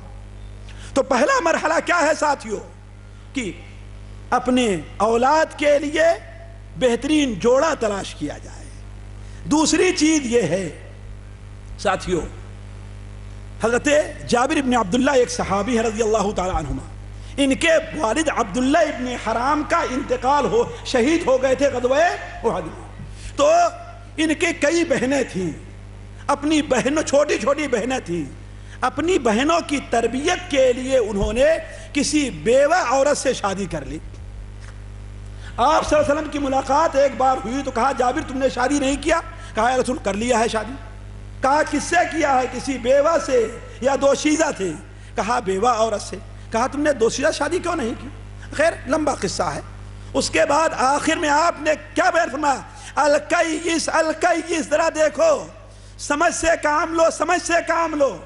بعض شراح حدیث نے لکھا ہے کہ اس سے یہ کہا کہ دیکھو، ذریت اور نیک صالح ذریت کا قصد اور ارادہ رکھو اپنی شادی سے۔ اسی لیے شادی کے بعد ہی سے یہ نقطہ عام طور پر بھولا ہوا ہے ساتھیوں کہ شادی کے بعد ہی سے انسان کو دعا کرنی چاہیے کہ اللہ تعالیٰ اسے نیک ذریت عطا فرمائے۔ صرف ذریت نہیں، صرف اولاد نہیں، کیا عطا کرے؟ رب ہب لی من الصالحین، اے اللہ تعالیٰ مجھے صالح اولاد عطا فرما۔ من لدنک ذریتا طیبہ، اے اللہ تعالیٰ اپنے پاس سے پاک ذریت، نیک اور اچھی ذریت عطا فرما۔ اس کی دعا ہمیں اور آپ کو کرنا چاہیے، انبیاء علیہ السلام کی سنت ہے۔ اور اس کے بعد ظاہر بات دعا کا وہ بھی مرحلہ ہوتا ہے جو میاں بیوی کے ملاپ کا ہوتا ہے، میں اس کا ذکر نہیں کرتا۔ اور بچوں کی پیدائش کے بعد ایک نقطہ ساتھیوں بڑا اہم ہے، اور بہت سے لوگ جو اونچے اور چوٹی کے مقام پر پہنچے ہیں، ان کے پیچھے ان کے والدین کی دعا بچپن ہی سے ضرور رہی ہے۔ ان کے بڑے ہونے میں ان کے پیچھے ان کے والدین کی دعا کیا ہے؟ ضرور رہی ہے۔ لہذا بچے کی پیدائش یا حمل ٹھہرنے کے بعد ہی سے والدین کو دعا کرنی چاہیے کہ اللہ تبارک و تعالی ہمیں نیک اور صالح اولاد عطا فرما، اور ہماری اولاد کو برائی سے، بے حیائی سے، شرک سے محفوظ رکھ، اور توحید پر اسے کام۔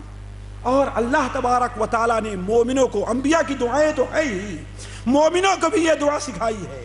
اور میں اپنے ان بھائیوں سے کہتا ہوں جو عموماً 40 سال سے اوپر کے ہو گئے ہیں کہ وہ دعا کرنا نہ بھولیں. قرآن مجید میں اس کا ذکر ہے مولانا, ہے نا؟ کہاں پر ہے؟ کہاں پر ہے قرآن مجید؟ اس کا ذکر ہے جی. ہے تو ابراہیم علیہ السلام کی دعا ہے مومنوں کو جی. زکریا کی دعا ہے مومنین کو اللہ نے سکھائی ہے. حتی اذا بلغ اشدہ وبلغ 40 سنة قال رب اوزعنی ان اشکر نعمتک التي انعمت علی وعلى والدی وان اعمل صالحا ترضاہ. اس کے بعد کیا ہے؟ واصلح لی فی ذریتی واصلح لی فی ذریتی واصلح لی فی ذریتی. تو اولاد کے لیے ساتھیوں دعا یہ بڑی اہم چیز ہے, اور اولاد کے لیے بد دعا کرنا یہ بہت بری چیز ہے. اولاد کے لیے دعا کرنا بڑی اہم چیز ہے, اور اولاد کے لیے بد دعا کرنا بڑی بری چیز ہے. اللہ کے رسول صلی اللہ علیہ وسلم نے ارشاد فرمایا کہ 3 قسم کے ایسے لوگ ہیں جن کی دعاؤں کو اللہ تعالی رد نہیں کرتا ہے. اے باپ, اے ماں, تو اس سے کہاں غافل ہے؟ آیا رات کے آخر میں اٹھ کر کے جس کی لڑکی باغی ہو گئی ہے, جس کا لڑکا باغی ہو گیا ہے, جس کے لڑکے نے پڑھائی چھوڑ دیا ہے, جس کا لڑکا اس کی بات نہیں مانتا, جس کی بیٹی نماز نہیں پڑھتی, جس کا بیٹا نماز نہیں پڑھتا ہے, جو خود تو ہدایت کے راستے پر آیا لیکن بیٹے اور بیٹیاں گمراہ ہیں, وہ اس اللہ کے رسول صلی اللہ علیہ وسلم کی اس حدیث کو کیوں بھولا ہوا ہے, کیوں چھوڑا ہوا ہے؟ اللہ کے رسول کیا ارشاد فرمایا؟ 3 دعوات مستجابات لا شک فیہن. 3 دعائیں ایسی ہیں جس کے مقبول ہونے میں کوئی شبہ نہیں ہے. ذرا دیکھیں تاکید, 3 دعوات مستجابات لا شک فیہن, ان کے مقبول ہونے میں کوئی شبہ نہیں ہے. وہ کون سی دعائیں ہیں؟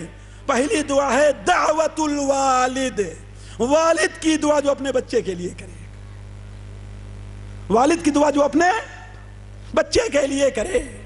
تو ساتھیوں, میں آپ سے عرض کر رہا تھا کہ بہت سے لوگ جو بڑے اونچے مقام پر پہنچے, ان کے پیچھے ان کے والدین کی دعائیں ضرور رہی ہیں. اس کے بعد اولاد کی تربیت میں ساتھیوں جس چیز کی بڑی اہمیت ہے وہ حلال روزی ہے. ساتھیوں, اب تو تحقیق سے یہ بات ثابت ہو گئی ہے کہ انسان جس چیز کو کھاتا نہیں بلکہ دیکھتا ہے, اس کا اثر بھی جنین اور بچے کے اوپر پڑتا ہے. ذرا سوچیں, جس چیز کو دیکھتا اور غور کرتا رہتا ہے اس کا اثر بچے کے اوپر پڑتا ہے. چاہے جائے کہ وہ چیز کھائی جائے. جانتے انسان کے اپنے جسم کا خود آپ دیکھیں, یہ اثر یہ ہے کہ اگر باپ بسا اوقات اپاہج ہوتا ہے تو اس کی اولاد پر بھی اس کا اثر ہے. بس صحیح کہ نہیں صحیح؟ تو کھانے کا اثر کیوں نہیں ہوگا ساتھیوں, ہے کہ نہیں؟ تو روزی کا اثر بہت پڑتا ہے بچے کی مستقبل کی زندگی پر. اسی لیے اللہ کے رسول صلی اللہ علیہ وسلم نے کیا فرمایا ہے کہ پاک روزی کا اہتمام کیا جائے. اور اپنے اولاد کو, سلف کا ساتھیوں طریقہ یہ رہا ہے, بعض تابعین کے بارے میں آتا ہے کہ جب باہر نکلتے تھے تو ان کی بیوی ان سے کہا کرتی تھی کہ دیکھو تم ہمارے نگراں اور ذمہ دار ہو, کوئی ایسی روزی نہ لے کر کے آنا جس کے اندر کوئی شبہ ہو. ساتھیوں, حرام اور مشتبہ چیز سے بچنے کے اس دنیا میں کیا نتائج نکلتے ہیں.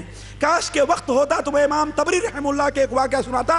میں اپنا موضوع پورا کرتا ہوں, اگر وقت رہا تو اس چیز کا میں آپ کے سامنے ذکر کروں گا. ہم آتے ہیں اس موضوع پر کہ ساتھیوں تربیت کس چیز پر کی جائے, کس چیز پر کی جائے تربیت. یہ بڑا اہم نقطہ ہے اور لوگ اس سلسلے میں بڑے کوتاہ نظر آتے ہیں.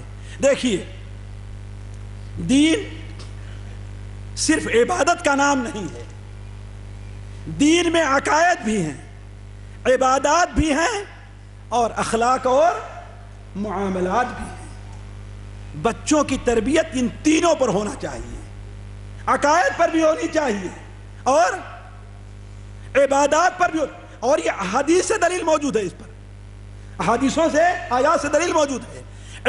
عقائد پر بھی ہونی چاہیے، عبادات پر بھی ہونی چاہیے اور کس پر؟ اخلاق اور معاملات پر۔ اچھے اخلاق، بہت سے بیٹے چوری کی جو عادت پڑتی ہے وہ کب پڑتی ہے؟ جب گھر سے چوری کرتے ہیں، ان کی صحیح تربیت نہیں ہوتی۔ عراق کے ایک بہت مشہور لکھنے والے ہیں محمود شیش خطاب، انہوں نے ایک واقعہ لکھا ہے کہ ایک چور کا جب ہاتھ کاٹنے کا فیصلہ کیا کورٹ نے، تو اس نے کہا سب سے پہلے میری ماں کا ہاتھ کاٹنا چاہیے، سب سے پہلے میری ماں کا ہاتھ کاٹنا چاہیے۔ کیوں؟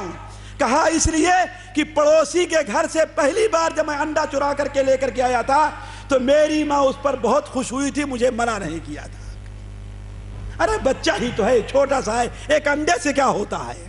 اور ایسے ہی بنیاد پڑتی ہے چوری۔ ساتھیوں، آپ کے جیب ہی سے، آپ کی اجازت کے بغیر بچہ کوئی چیز کیوں نہ نکالے، اس پر بھی بچے کی سرزنش ہونی چاہیے۔ کیوں؟ آج آپ کے جیب سے نکال رہا ہے، کل دوسرے کے، پرسوں تیسرے سے، آج 1 روپیہ نکال رہا ہے، کل 100 نکالے گا اور پرسوں 1000 نکالے گا، یہاں تک کہ اس کی چوری کی عادت پڑ جائے گی۔ تو بچوں کی تربیت جو ہونی چاہیے وہ کس پر؟ عقیدے پر بھی ہونی چاہیے، عبادات پر بھی ہونی چاہیے اور اخلاق اور معاملات پر بھی ہونی چاہیے۔ اگر آپ انبیاء کی سیرتیں دیکھیں، ساتھیوں میں سمجھا تھا کہ وقت بہت زیادہ ہے لیکن وقت تیزی سے گزر جا رہا ہے۔ انبیاء کی اگر سیرتیں دیکھیں آپ تو عقائد کے اوپر انبیاء نے خصوصی توجہ دی اپنے بچوں کی تربیت کے لیے۔ نبی کریم صلی اللہ علیہ وسلم کا واقعہ، پچھلے انبیاء کا ذکر چھوڑ دیجیے، آپ صلی اللہ علیہ وسلم کا واقعہ، حضرت زید ابن حارثہ رضی اللہ عنہ بیان فرماتے ہیں آپ کے بیٹے کی طرح تھے کہ نہیں تھے وہ؟ آپ نے پالک بنا لیا تھا نا مولانا جی؟ وہ بیان کرتے ہیں، سعد طبقات ابن سعد میں ہے کہ میں ایک بار آپ سے طواف کر رہا تھا، میں آپ کے ساتھ طواف کر رہا تھا تو ایک بت تھا۔ آج ہمارے جو پہلے بزرگ مدینہ مکہ مکرمہ گئے ہیں وہ جانتے ہوں گے کہ زمزم کا کنواں کس جگہ پر تھا، کتنا قریب تھا۔ آج تو اس کو بالکل ڈھک دیا ہے نہیں، اور اندر سے بھی جا کے لوگ نہیں دیکھ پاتے، لیکن جب میں گیا تو وہاں اوپر لکھا بھی ہوا تھا بئر زمزم۔ یہ جہاں پر آج حجر اسود ہے، اس سے آپ اگر صفا کی طرف چلیے تو بائیں طرف مڑ کر کے مشکل سے 10 میٹر بھی نہیں ہوگا، اس سے پہلے وہیں پر زمزم کا کنواں ہے۔ تو وہاں پر کافروں نے ایک بت رکھا تھا، ایک بت رکھا تھا۔ تو جب کافر طواف کرتے تھے تو جیسے رکن یمانی کا حجر اسود کو ہاتھ لگاتے اور چومتے تھے، ایسے ہی اس بت کو بھی ہاتھ لگاتے اور چومتے تھے۔ حضرت زید بن حارثہ نے کہا میں آپ صلی اللہ علیہ وسلم طواف کر رہا تھا تو ہم نے بھی اس کو چھو لیا۔ آپ نے کہا نہیں اس کو نہ چھو۔ آپ نے کیا کہا؟ اس کو نہ چھو۔ یہ نہیں کہا کہ وہ تو چھوٹا سا بچہ، یہ نہیں کہا۔ کیا کہا؟ اسے نہ چھو۔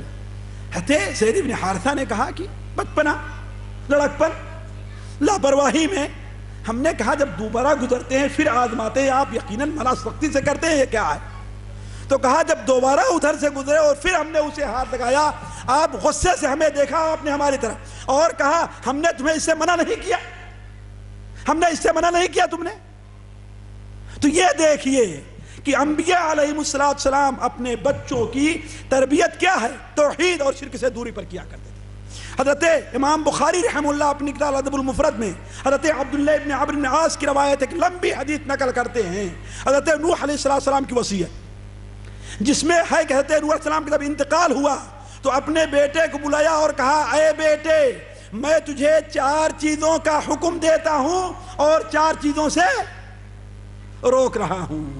ان 4 چیزوں میں پہلی چیز یہ تھی کہ تو لا الہ الا اللہ کا اہتمام کرنا، اور جن چیزوں سے منع کیا تھا ان میں پہلی چیز شرک تھی اور پھر اس کے بعد کبر تھا۔ تو عرض کرنے کا مقصد پہلی چیز جس پر بچوں کی تربیت ہونی چاہیے اس پر یہ ہے کہ بچوں کے دل میں اللہ کی توحید، اللہ کا خوف بیٹھایا جائے، اللہ کی معرفت جاگزی کی جائے۔ اور اگر بچپن سے بچوں کے دل میں اللہ کی اہمیت بیٹھ گئی ساتھیوں تو الا ماشاء اللہ ورنہ دنیا کی کوئی طاقت اسے ہلا نہیں سکتی. ابھی ساتھیوں ماضی قریب کا ایک واقعہ اردن کا پیش آیا. ابھی میں اپنے ساتھیوں سے کہہ رہا تھا کہ اللہ تبارک و تعالیٰ نے علماء کے ذریعے ہندوستان عوام کو مغربی سامراج سے بہت محفوظ رکھا ہے، بلکہ دوسری دنیا کے لوگ عرب ہی کیوں نہ ہو وہاں مغربی تہذیب کو بڑی تیزی سے لوگوں نے اپنا لیا. آج ہماری عورتیں اپنی بے پردگی میں وہاں تک ابھی تک نہیں پہنچی ہیں جہاں وہ لوگ 30 سال پہلے پہنچ چکے تھے. یہ میں اپنی آنکھوں کی دیکھی بات بتا رہا ہوں ساتھیوں. یہ ہمارے علماء کی کوششیں اور برکتیں تھیں. تو انہی سے متاثر ہو کر کے ایک اسکول میں ایک اسکولی ٹیچر نے بچوں کو حکم دیا کہ ہاں بھائی یہاں تک کپڑا پہن کر کے منی اسکرٹ پہن کر کے آیا کریں. ایک بچی تھی اپنی امی سے جا کر کہتی ہے میں چاہوں گا کہ ہماری بہنیں توجہ دیں کہ کس طریقے سے بچیوں کی تربیت ہونی چاہیے اور بچوں کے بارے میں ماں اور باپ دونوں توجہ دیں کہ کیسے ہونی چاہیے. جب جاتی ہے گھر میں ماں سے اس کا ذکر کرتی ہے. ماں کہتی ہے لیکن بیٹا اللہ میاں نے یہ لباس پہننا جائز نہیں قرار دیا. کیا کریں؟ دوبارہ دوسرے دن مدرسے میں گئی اور وہی عام لباس جو پیر بلکہ ٹخنے سے نیچے تک ہوتا ہے اور چوڑا پہن کر وہی لباس جاتی ہے. استاد ناراض ہوتی کیا کیا تم نے؟ ہم نے تمہیں منع نہیں کیا تھا. پھر بچی خاموش رہ گئی. 9-10 سال کی بچی آخر کیا کرتی؟ ایسے ہی ڈر گئی. کہا کل ضرور پہن کر کے آنا. کل بھی آ کر کے اس نے اپنے ماں کے سامنے رویا اور کہا ماں نے کہا لیکن بیٹی اللہ نے اس کو جائز نہیں قرار دیا ہے اس لیے یہی لباس پہن کر کے جاؤ. دوسرے دن چلی گئی وہی لباس پہن کر کے. استاد اور ناراض ہوئی مارنے کی دھمکی دیا. کہا اگر کر یہ کپڑا لے کر کے نہیں آئی تو تجھے سزا دوں گی. بیٹی پھر آئی گھر میں رونے لگی ماں کے سامنے رونے لگی. ہمارے یہاں بہت سے لوگ کیا کریں گے کہیں گے کیا کیا جائے بچوں کو پڑھانا تو ہے نا لہذا. اور آج ہمارے بچے گمراہ اسی لیے ہوتے ہیں ان کے یہاں ولا اور برا کا معاملہ نہیں رہ گیا ہے. دوستی کس سے ہونی چاہیے, دشمنی کس سے ہونی چاہیے, قرب کس کے رہنا چاہیے, دوری کس سے اختیار کرنی چاہیے. اسی کا نتیجہ ہے ساتھیوں کہ آج اس جنوب کے علاقے میں بہت سی مسلمان لڑکیاں غیر مسلموں کے ساتھ نکل جا رہی ہیں. ہے بات صحیح نہیں صحیح؟ یہی نتیجہ ہے کہ عقیدے کو ان کے دل کے اندر راسخ نہیں کیا گیا. بچپن ہی سے اور گھر سے انہیں عقیدے کی تعلیم نہیں دی گئی. انہیں یہ نہیں سکھایا گیا کہ جو اللہ کا باغی ہوگا وہ تیرا دوست کیسے بن سکتا ہے. انہیں نہیں بتایا گیا, ان کے ذہن میں یہ بات نہیں ڈالی گئی. تو وہ بچی پھر جاتی ہے ماں کے پاس, روتی ہے اور ماں سے جب کہتی ہے تو ماں کہتی ہے بیٹی لیکن اللہ تعالیٰ نے تمہیں یہ کپڑا پہننے کی اجازت نہیں دی. پھر اسکول آ گئی تیسرے دن, ابھی کھڑی ہی ہے جیسے ہمارے یہاں پی ٹی چلتی ہے نا ویسے وقت ہوا کھڑی ہوئی ہے کہ استاد نے دور سے دیکھا وہ چھڑی لے کے بڑھتی ہے اس کی طرف اور نکلا کہا ادھر آؤ تم, اور چھڑی اٹھائی مارنے کے لیے. کہا ہم نے تجھے منع نہیں کیا تھا. ساتھیوں اللہ تعالیٰ نے اس بچی کی زبان پر ایک ایسا کلمہ جاری کر دیا جس نے اس استاذ کے وجود کو ہلا کر کے رکھ دیا. بچی نے کیا کہا؟ کہتی ہے پتہ نہیں میں کس کی بات مانوں, آپ کی بات مانوں کہ اس کی بات مانوں. اس نے کہا کون ہے وہ جس کی بات ماننے کی بات تو کر رہی ہے؟ میری بات میں کس کی بات مانے گی تو؟ کہتی کہ اللہ. کس کی بات؟ اللہ. ساتھیوں یہ کہنا تھا کہ استاد چونکہ مسلمان تھے اس کے ہاتھ سے چھڑی گر گئی. فوراً روتی ہوئی بھاگ کر کے آتی ہے کلاس روم آفس میں اور وہاں سے اس کی ماں کو ٹیلی فون کرتی ہے کہ آج تیری بیٹی نے مجھے وہ نصیحت کی ہے کہ آج تک کسی نے وہ نصیحت مجھے نہیں کی تھی. لیکن یہ چیز پیدا کیوں ہوئی ساتھیوں؟ اس لیے کہ ماں نے باپ شوہر کی نہیں, بھائی کی نہیں, استاد کی نہیں, سب سے زیادہ عظمت اللہ تعالیٰ کی اپنی بیٹی کے دل میں بیٹھائی. واقفہم فی اللہ, اللہ کے بارے میں اسے متنبہ کر رہا ہوں. اور ہمارے یہاں بچپن میں جو ہم اس قسم کے جھوٹے موٹے قصے سنتے آتے تھے اس کی وجہ یہی ہے کہ بچوں کے دل میں اللہ کی عظمت بیٹھانی ہے. جیسے ہمارے مشائخ موجود ہیں, جانتے ہوں گے کہ بچپن میں ہم لوگ ایک قصہ سنتے تھے کہ ایک استاد نے اپنے بچوں کو ایک ایک سیب دیا اور کہا جا کر کے ایسی جگہ کھانا جہاں کوئی نہ دیکھ رہا ہو. سنا ہوگا لوگوں نے, آپ لوگوں نے سنا ہوگا.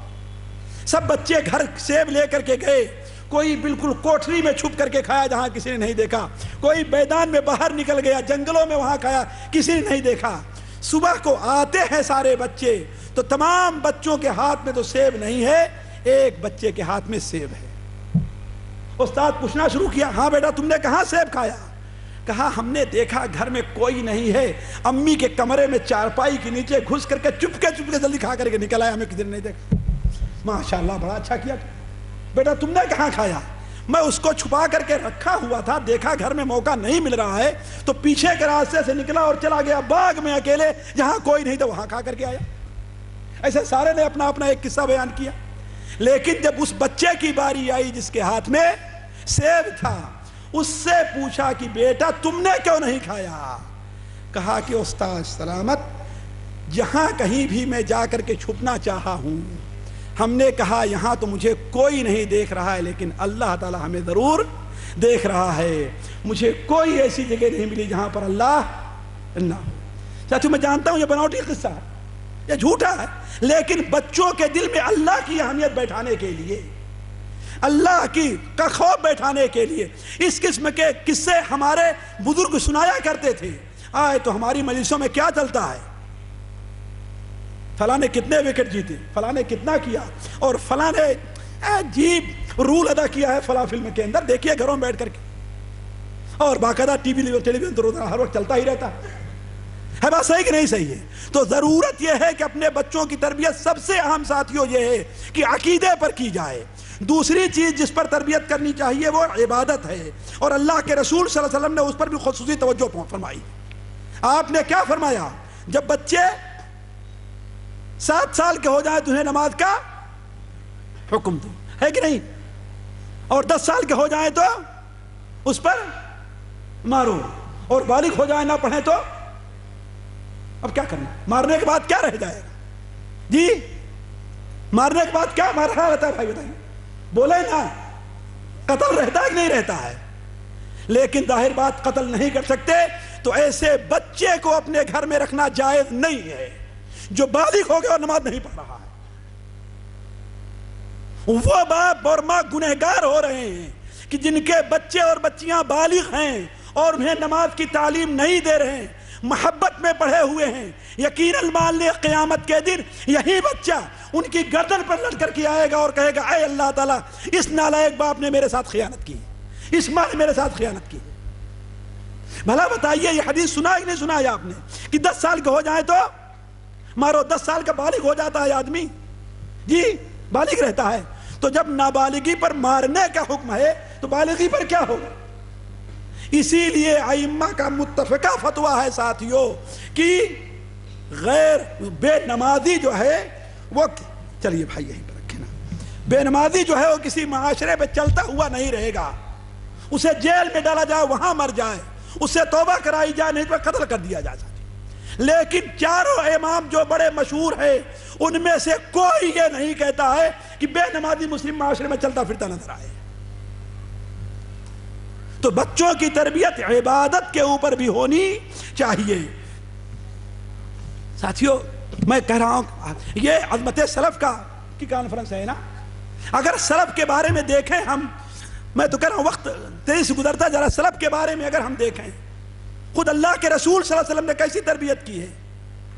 بسا اوقات صحیح بخاری شریف کی روایت ہے کہ آپ حضرت علی حضرت فاطمہ کو, حضرت فاطمہ بالغ ہو گئی تھی, شادی ہو گئی تھی, اپنے شوہر کے ہاں رہتی تھی, پھر بھی اللہ کے رسول تہجد کے لیے انہیں جگایا کرتے تھے, فرض نماز کے لیے نہیں. ہے نا بخاری شریف میں ساتھیوں, بخاری شریف میں ہے نا حدیث, تہجد کے لیے جگایا کرتے تھے. بلکہ سنن نسائی میں ہے کہ ایک بار آپ نے جگایا اور آ کر کے آپ نماز پڑھنے لگے, پھر تھوڑی دیر میں اندازہ لگا کہ کچھ کھٹ کھٹ کی آواز نہیں آ رہی ہے, ایسا لگا کہ پھر سو گئے. پھر دوبارہ آپ گئے اور ڈانٹا حضرت علی کو کہ تم لوگ ابھی تک اٹھے نہیں. ذرا یہ اہتمام دیکھیں، اور ہمارا یہ اہتمام دیکھیں کہ ہم فرض نماز کے لیے بھی نہیں اٹھاتے اپنے بچوں کو۔ تیسری چیز جس پر تربیت ہونی چاہیے ساتھیوں، وہ اخلاقیات پر ہے۔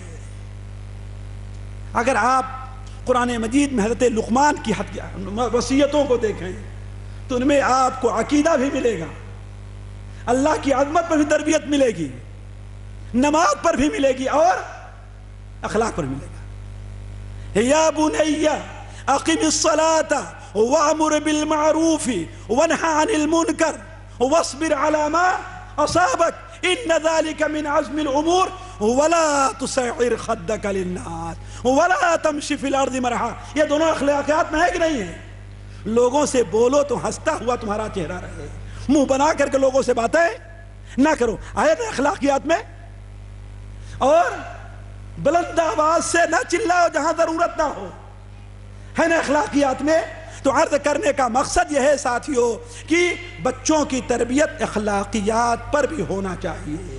اخلاقیات پر لوگ توجہ کم دیتے ہیں۔ کوشش کرنی چاہیے کہ بچہ جھوٹ کی اس کی عادت نہ پڑے، چوری کی اس کی عادت نہ پڑے، سچ بولنے کی اس کی عادت رہے۔ آپ لوگ حدیث بار بار پڑھے ہوں گے، سنن ابو داؤد میں ہے، وہ صحابی بیان کرتے ہیں کہ ایک بار اللہ کے رسول ہمارے گھر میں آئے، میری ماں نے ہمیں بلایا کہ یہاں پر آؤ، یہاں میں تجھے ایک چیز دیتی ہوں، حالانکہ کچھ دینا نہیں تھا۔ آپ نے فرمایا کیا دو گی؟ کہا کہ کھجور دے دوں گی۔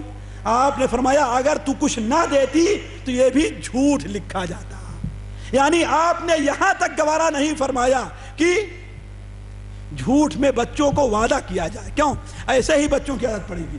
میرے ایک ملنے والے تھے، عرب تھے، ان کی ایک بچی 8 یا 9 سال کی تھی۔ ایک دن اس نے اپنی ماں سے کہا کہ امی اگر آپ کو کوئی کام نہیں کرنا ہوتا ہے تو آپ کہہ دیتی ہیں انشاءاللہ۔ آپ کو کوئی کام نہیں، بچی نے مانگا ہاں بھائی مجھے یہ دے دو، مجھے یہ دے دو، مجھے یہ دے دو، آپ کو کوئی کام نہ کرنا رہے، جب میں کوئی کام کہتی کیا کہتی ہیں آپ؟ انشاءاللہ۔ یعنی یہ دیکھیے ہمارے میں کیا تصور لیں گے، گویا جھوٹ کے اوپر انشاءاللہ کی اہمیت ہم نے بچوں کے دل سے گھٹا دی ہے۔ حالانکہ انشاءاللہ کب کہا جاتا ہے ساتھیوں؟ جب کسی چیز کا ارادہ کر لے تو وَلَا تَقُولَنَّ لِشَيْءٍ إِنِّي فَاعِلٌ ذَلِكَ غَدًا إِلَّا أَن يَشَاءَ اللَّهُ۔ یہ نہیں کہ کرنا نہیں ہے اور کہیے انشاءاللہ۔ آج ہمیں کوئی کام نہ کرنا رہے، ہاں مولوی صاحب ذرا وقت دے دیئے کہ ہمارے آئیں گے انشاءاللہ، اور اگر دینا ہوگا تو ہاں ٹھیک ہے میرا نمبر نوٹ کر لو، مجھ سے اتصال کرنا، میں تمہیں وقت دے دوں گا۔ اب انشاءاللہ نہیں آیا ہے، بات صحیح کہ نہیں صحیح ہے؟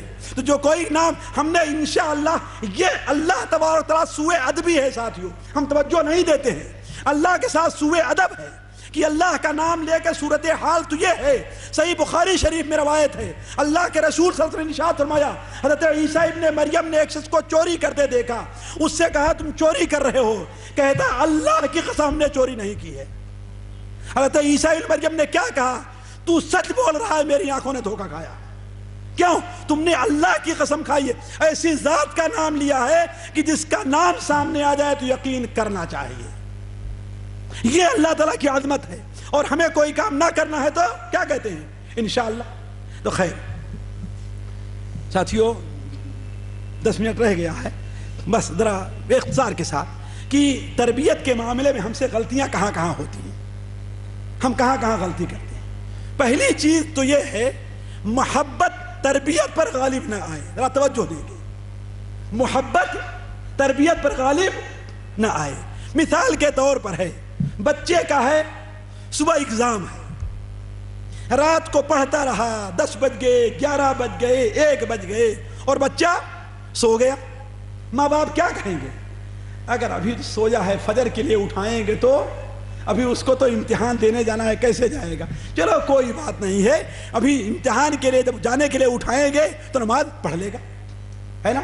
یہاں جانب محبت غالب آئے کہ نہیں غالب آئے؟ ایسا نہیں، ایسا نہیں ہونا چاہیے۔ کیا ہونا چاہیے؟ جانب تربیت کو غالب رکھنا چاہیے، جانب محبت کو پیچھے کر دینا چاہیے۔ کیا آپ نے نبی کریم صلی اللہ علیہ وسلم کی اس حدیث کو نہیں سنا ہے کہ ایک بار آپ صدقہ کے کھجور تقسیم کر رہے تھے، حضرت حسن ابن علی رضی اللہ عنہ بھاگے بھاگے آتے ہیں اور آپ ادھر ادھر غافل ہوئے اور صدقے کا ایک کھجور اٹھا کر کے اپنے منہ میں ڈال لیا۔ آپ نے جب دوسری طرف ان کی طرف توجہ کی تو دیکھا کہ اپنے منہ کو وہ چلا رہے ہیں. آپ نے ان کے منہ کو پکڑا, اپنی انگلی اندر ڈالی اور ڈال کر کے ان کی کھجور کو نکال کر کے پھینک دیا. کہا تمہیں معلوم نہیں ہے کہ صدقہ ہمارے لیے حرام ہے؟ ذرا سوچئے, بچے کے منہ سے کسی چیز کو نکال کر کے پھینکنا یہ کتنی بھاری چیز ہے ساتھیوں. لیکن جانب محمد کو جانب تربیت پر غالب نہیں ہونے دیا. اس کی بہت سی مثالیں دی جا سکتی ہیں ساتھیوں. دوسری چیز, بچوں کے درمیان عدل اور مساوات کو ملحوظ نظر رکھنا چاہیے. عام طور پر ساتھیوں جو میری طرح لوگوں کے مسائل سے دلچسپی رکھتا ہوگا اسے معلوم ہوگا کہ عام طور پر لوگوں کو شکایت رہتی ہے کہ ہمارے والدین ہمارے بچوں کے ساتھ ناانصافی کرتے ہیں. ہے بات صحیح کہ نہیں صحیح ہے؟ کرتے ہیں نا؟ ایسا نہیں ہونا چاہیے. اعدلوا بین اولادکم, اپنے بچوں کے درمیان کیا ہے؟ عدل سے کام لو. میں تفصیل میں نہیں صرف اشارہ کرتا ہوں. آپ کو وہ حدیث یاد نہیں ہے کہ آپ صلی اللہ علیہ وسلم ایک مجلس میں بیٹھے ہوئے تھے, ایک شخص کا بیٹا آتا ہے, اس نے اسے اپنے دائیں بیٹھا لیا. دوسرا بیٹا آیا تو آپ نے اسے آگے بیٹھایا. آپ نے کہا اسے گود میں کیوں نہیں بیٹھایا؟ حل عدلت بینہما, تم نے ان دونوں کے درمیان انصاف سے کام کیوں نہیں لیا؟ یہاں تو ہم بیٹے اور بیٹی میں تفریق کرتے ہیں, بیٹے کو زیادہ مانتے ہیں اور بیٹی کو کم چاہتے ہیں. ایک بیٹے کی بیوی کو دوسرے بیٹے کی بیوی پر زیادہ ترجیح دیتے ہیں. عام طور پر لوگ شکایت کریں گھر کا خرچہ میں چلاتا ہوں, اتنا پیسہ میں دیتا ہوں, لیکن میرے والدین نے میرے بچوں کے ساتھ انصاف نہیں کیا. تو یہ چیز بھی تربیت کی غلطی ہے. مثالیں ساتھیوں بہت زیادہ ہم نے نوٹ کیا ہے لیکن وقت کی قدر کر رہا ہوں. تیسری چیز, دینی تعلیم, دینی عقیدہ کو پسے پشت ڈال دینا اور دنیا کی ترقی پر زیادہ توجہ دینا. کوئی بات نہیں, مسلمان باپ کے گھر میں پیدا ہوا, ختنہ ہوا, مسلمان تو ہو جائے گا, کم سے کم پاسپورٹ تو اس کا. ساتھیوں واللہ ہم نے ایسے لوگوں کو دیکھا ہے, 25 سال کا ہے, 25 سال کا, انٹرمیڈیٹ انگلش میڈیم سے کیا ہے, لیکن اسے سورہ فاتحہ پڑھنی نہیں آتی ہے. جھوٹ نہیں بول رہا ہوں, میرے سامنے بیٹھ کر کے. اور جب ہم نے اسے اہمیت سمجھائی تو اللہ کی قسم اپنے باپ کو گالی دینے لگا ہے کہ انگلش میڈیم سے پڑھا کر کیا فائدہ لیا, میں آ کر کھیت میں کام کر رہا ہوں, مجھے نماز نہیں سکھائی ہے. ہم نے کہا یہ تو دنیا کے اندر ہے, آخرت میں پتہ نہیں تو اپنے باپ کے ساتھ کیا کرے گا. تو یہ چیز ہرگز نہیں ہونی چاہیے کہ دنیا کی تعلیم کے بارے میں تو خوب توجہ دیا جائے. میتھمیٹکس کا جو استاد ہے وہ ٹیوٹر ہے, اس کو کتنا ملنا چاہیے؟ 4000 پر پڑھا رہا ہے. اور جو مولوی صاحب قرآن پڑھا رہے ہیں, ارے مسجد میں بھیج دو پڑھ لے گا مفت میں. 1000 پر کسی کو بلا کر اپنے یہاں پڑھوانے پر راضی نہیں ہوں گے. ہے بات صحیح کہ نہیں صحیح ہے؟ یہ بہت بڑی خیانت ہے. اے ماں تو بھی سن لے, اے باپ تو بھی سن لے, اللہ کی قسم قیامت کے دن یہی بچہ جو انجینئر اور ڈاکٹر بن رہا ہے یہ تیرے خلاف گواہی دے گا. حافظ عبد المنان صاحب وزیر آبادی رحمہ اللہ, جو دونوں آنکھ سے نابینا تھے, ان کے باپ نے کیا کہا کہ چلو اسے حافظ بنا دو, کم سے کم مسجد کا امام بن کر کے اپنی روزی روٹی تو حاصل کرے گا. اور کسی بیٹے کو ڈاکٹر بنایا, کسی کو انجینئر بنایا, جو لوگ دیکھتے رہے. حافظ عبد المنان صاحب, بڑا قصہ لمبا ہے ساتھیوں, کسی مجلس میں سن لینا, بڑی ہے داستان میری. حافظ عبد المنان صاحب وزیر آبادی رحمہ اللہ نے ایک دن اپنے باپ کو خواب میں دیکھا ہے. یہ بتا رہا ہوں, اپنے باپ کو خواب میں دیکھا ہے. وہ کہتے ہیں کہ اے عبد المنان, جب تم مسجد میں بیٹھ کر کے بخاری شریف کا درس دیتے ہو تو اس کی ٹھنڈک مجھے قبر میں محسوس ہوتی ہے. اللہ کی قسم ساتھیوں, آپ نے قدر نہیں کی, آپ نے اپنی ذمہ داری نہیں اپنائی. اے باپ, اے ماں, آج مقصود جو یہاں بیٹھا ہے اور پورے صرف ہندوستان میں نہیں, عرب دنیا میں نہیں, یورپ میں بھی ظفر الحسن کی جو توتی بول رہی ہے, اس کے پیچھے ان کے والدین کی تربیت کا اثر. ساتھیوں اپنی تعریف اپنے منہ سے نہیں کرنی چاہیے.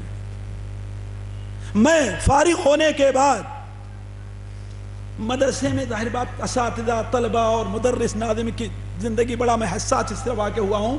میری کوئی توجہ نہیں تھی مدرسے میں پڑھانے کی.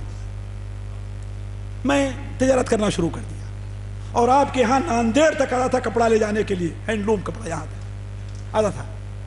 لیکن میری والدہ ہمیشہ یہ کہتی تھی, حالانکہ کوئی عالمہ نہیں تھی, کوئی اتنی بڑی متقی عام طور پر پرہیزگار جو راتوں رات نماز پڑھتی ایسی عورت نہیں تھی, عام عورت نماز روزے کی پابند. وہ کیا کہتی ہیں, بیٹا اس لیے ہم نے تمہیں نہیں پڑھایا ہے, کسی مدرسے میں پڑھاؤ, تھوڑا پیسہ رہے گا اللہ میاں اس میں برکت دے گا, لیکن اس تجارت سے جو پیسہ ہوگا اللہ اس میں برکت نہیں دے گا. اللہ کی قسم, یہ ان کے الفاظ تھے. تو عرض کرنے کا مقصد یہ ہے ساتھیوں کہ دینی تعلیم پر, دینی توجہ پر دنیاوی تعلیمات کو آگے نہیں بڑھانا چاہیے. تو اللہ عبد المنان صاحب وزیر آبادی رحمہ اللہ نے کہا کہ ہم نے خواب میں دیکھا, میرے باپ کہتے ہیں کہ اے عبد المنان جب تم بخاری شریف کا درس دیتے ہو بیٹھ کر کے تو اس کی ٹھنڈک مجھے قبر میں محسوس ہوتی ہے, اور تمہارے دوسرے بھائی جو وکیل صاحب ہیں, جو ڈاکٹر صاحب ہیں, جو فلاں صاحب ہیں, ان کی طرف سے مجھے کچھ نہیں پہنچ رہا ہے.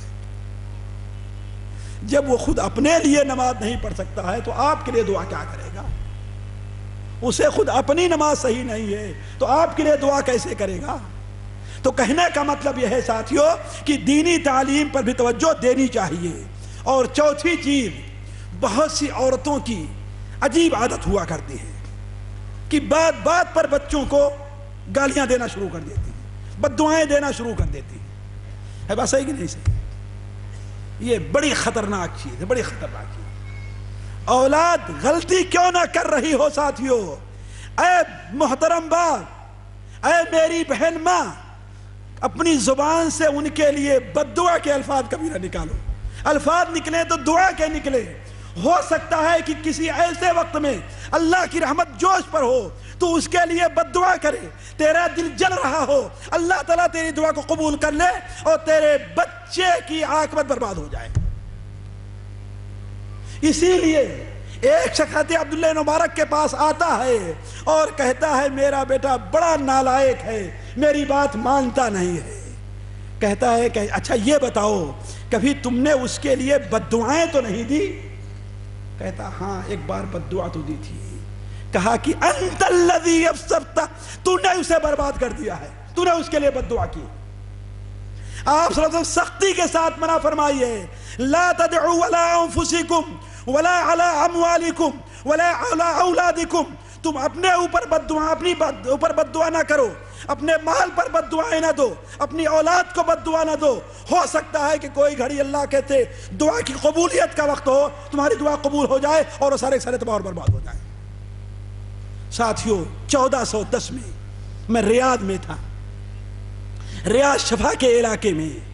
ایک باپ نے اپنے بچوں کو خوب پڑھایا. بچے کو, بچہ آیا باہر سے پڑھ کر کے اچھی نوکری حاصل کی, اور باپ وہی پرانا, اپنا وہی پرانی ڈنڈا لے کر کے چلنے والا, پھٹے چپل ہے, پھٹا کپڑا ہے, اور بس مسجد آنے جانے والا یہی ہے.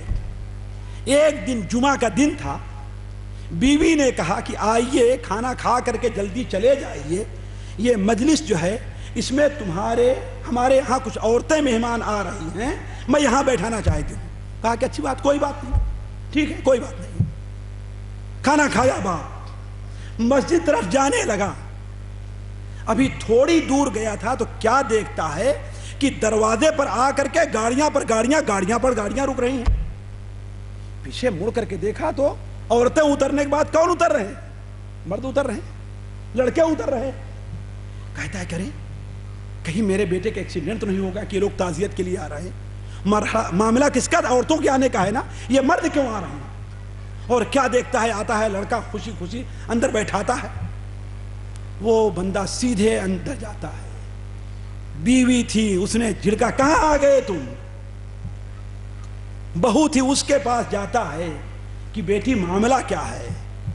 بہو نے سچ کہہ دیا کہ ابا جان صورتحال یہ ہے کہ آپ کے بیٹے کے دوست لوگ آ رہے ہیں اور وہ نئے خیال کے ہیں، وہ اس خیال کے ہیں جس سے متعلق اکبر الہ آبادی نے کہا ہے ہم ایسی سب کتابیں قابل ضبطی سمجھتے ہیں، ہم ایسی سب کتابیں قابل ضبطی سمجھتے ہیں کہ جس کو پڑھ کے لڑکے باپ کو جی خبطی سمجھتے ہیں، پاگل سمجھتے ہیں، ایسی کتابیں ضبط کر لینی چاہیے۔ ایسی کتابیں پڑھا ہوا تھا، کہا کہ اسے پسند نہیں ہے کہ اس کے دوست آئے تو آپ گھر میں موجود رہیں۔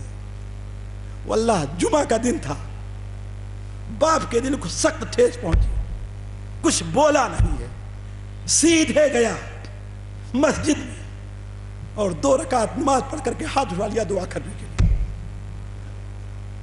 بیوی کے لیے بھی دعائیں دی اور بیٹے کے لیے بدعائیں۔ ساتھیوں سنیچر کے دن صبح 7:30 سوا 7 بجے جو لوگ وہاں رہ چکے ہیں دیکھتے ہیں کہ وہاں روڈوں پر کتنی بھیڑ ہوتی ہے، تیزی کے ساتھ وہ جا رہا تھا، ایک کراسنگ کے اوپر بیٹا اپنی گاڑی سے جا رہا تھا، ادھر سے ایک گاڑی آتی ہے زور سے اسے ٹھوکر ماری اور بچے کا ایکسیڈنٹ ہوا، اس کا اتنا بیکار ہو گیا، 24 گھنٹہ بھی نہیں گزرے ساتھیوں۔ تو باپ اگرچہ تجھے تکلیف پہنچے بیٹے کے لیے دعائیں دے، بددعائیں کبھی نہ دے۔ اے ماں اگرچہ تجھے تکلیف پہنچے بیٹے کے لیے دعائیں دے، بیٹی کے لیے بددعائیں کبھی تو نہ دے، یہ تربیت کا صحیح طریقہ نہیں ہے۔ 5ویں چیز، ہمارے خیال سے وقت ہو گیا نا، بچیوں کی پیدائش پر ناراض ہونا یہ بھی تربیت کے اندر غلطی ہے۔ بچوں کے سامنے فواحش اور منکرات کا ارتکاب کرنا یہ بھی تربیت کے اندر بہت بڑی رکاوٹ بنتی ہے اور بہت بڑی غلطی ہے۔ اسی طریقے سے نصیحت اور ڈانٹ پھٹکار میں حکمت عملی کو مد نظر نہ رکھنا۔ بعض لوگ نہ آؤ دیکھتے ہیں نہ تاؤ دیکھتے ہیں، بچے کو ڈانٹنا شروع کر دیا اور مارنا شروع کر دیا، حالانکہ ایسا موقع رہتا ہے کہ بچہ اس پر جگہ کا اور لحاظ رکھنا چاہیے، مارنا کہاں ہے، ڈانٹنا کہاں ہے، سمجھانا کہاں ہے۔ 5ویں چیز یہ ہے کہ بچوں کی غلطیوں پر خوش ہونا، انہیں متنبہ نہ کرنا۔ بہت سے لوگ بچے گالی دیتے ہیں تو خوش ہوتے ہیں، خاص تو چھوٹے بچے رہے تو ہے کہ نا، کوئی کسی کو مار دیتا ہے تو خوش ہوتے ہیں، نہیں، بچوں کے ساتھ بے تمیزی کرتے ہیں تو مار دیتے ہیں، ایسا نہیں ہونا چاہیے۔ 6ٹھی چیز، ایک بہت بڑی غلطی یہ ہوتی ہے کہ لوگ اپنے بچے اور بچیوں پر مکمل اعتماد کر لیتے ہیں، دوسرا کچھ شکایت بھی کرتا ہے تو اس سے ناراض ہو جاتے ہیں، اور اپنا بچہ جھوٹ بولتا ہے تو اس کو، اگر ساتھیوں میں مثال دوں جن کو ہم نے دیکھا ہے تو نام لے کر مثال دے کر بیان کر سکتا ہوں، والدین نے توجہ نہیں دی اور بیٹا برباد ہو گیا۔ لوگ سمجھاتے رہے، خاص طور پر جو لوگ دور رہتے ہیں، چاہے شہروں کو چھوڑ دیہات کو چھوڑ کر شہروں میں رہتے ہیں، ایک ملک کو چھوڑ کر دوسرے ملک میں رہتے ہیں اور پیسہ خوب بھیجتے ہیں، تو بچے آزاد ہو جایا کرتے ہیں۔ چچا نے کچھ کہا تو محترمہ کہتی نہیں، ایسے بچوں سے چڑھتے رہتے ہیں، تو کیا ہوتا ہے، محترمہ الگ ہو جایا کرتی ہیں اور بچے اس میں اور برباد ہو جایا کرتے ہیں۔ تو بچوں کی غلطی، بچوں پر مکمل اعتماد کر لینا واللہ مجھے بہت پسند آئی۔ ابھی اس بار پچھلے مشکل سے 10 دن گزرے ہوں گے، میری اہلیہ عمرہ کرنے گئی تھی، تو کویت سے یہ دیکھیے، کویت سے ایک پاکستانی فیملی آئی تھی جن کی صرف ایک بیٹی تھی، دنیا میں کوئی نہیں تھا، ایک بیٹی تھی، لیکن آپ مانیں گے اس بیٹی کے پاس موبائل نہیں تھا، موبائل نہیں تھا۔ وہ کہتی ہے کہ میرے ابا جان نے کہا بیٹی اللہ کی قسم تو مجھے میری جان سے بھی عزیز ہے، لیکن تجھے میں موبائل لے کر کے نہیں دوں، تجھے موبائل لے کر کے نہیں دوں۔ دیکھیے یہ ہو سکتا ہے، بسا اوقات یہ غلطی بھی ہو سکتی ہے، لیکن یہ ہے کہ باپ توجہ دیں، مکمل اعتماد، اندھا دھند اعتماد بچوں پر نہیں کرنا چاہیے، اور یہ بچوں کی بربادی اور تباہی کا بہت بڑا سبب بنتا ہے۔